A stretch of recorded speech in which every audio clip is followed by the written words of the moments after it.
Mradi tumeweza kuangazia juzi wakati kumekuwa na shida ya mafuriko, tuliweza kupoteza wananchi kwa hii daraja, kwa hii mto Rahalaba hapa kwa sababu ya kukosa daraja. Na hivyo Governor His Excellency Ken Makelo Lusaka akasema ya kwamba hatutaendelea hivyo kwa sababu yeye kama governor haizi kuwa ni governor wa Bungoma na wananchi wanapoteza maisha. Kwa hivyo akasema ya kwamba tushikane haraka pamoja na MCA wetu Cornelius na MCA wetu Zed wa West Angalo ili tuweze kuona ni nini tunaweza kufanya kwa haraka ili tutengeneze daraja hapa iweze kusaidia wananchi. Hii daraja itatugharimu kiwango wa pesa milioni 24 ili kwa sababu itakuwa ni daraja kubwa sana. Daraja ambayo itatusaidia kutengeneza hii barabara. Kukuja kwa hii daraja pia itahakikisha hii barabara ya kutoka hapa kwenda mpaka kule dual, ile barabara kwenda Mumias inaunganishwa. Kwa hivyo inakuja na mambo mengi na pia itakuwa na approaches, kilomita moja upande huu utatengenezwa na kilomita moja upande ile, ili wananchi wakiweza kutumia daraja iweze kuwa na manufaa katika shughuli ambayo wanafanya.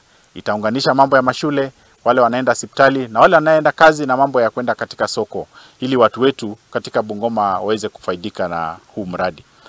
Kwa hivyo katika budget yetu kwa mwaka mmoja tuko na uwezo wa kutengeneza daraja 23. Mwaka ya kwanza 2022-2023 tulijaribu tuwezavyo kulingana, tukashikana na program yetu ya emergency tukatengeneza daraja 25.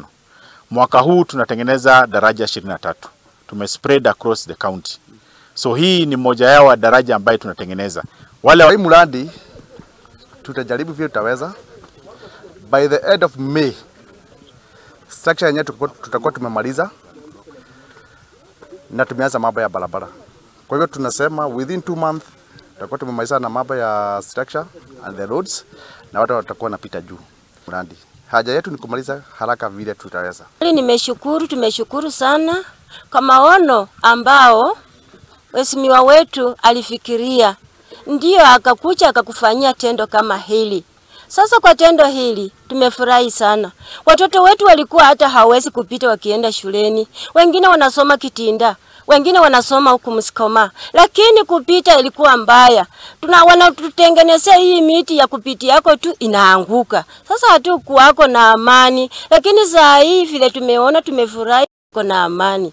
Tena watoto wetu hata sasa pia wanapata kibarua kidogo. Tunashukuru sana, tunasema asante mwenye ameshaleta hii mradi hii. Mungu aendelee kumbariki. Na hiyo maono yake Lusaka wetu huyu, Mungu ambariki.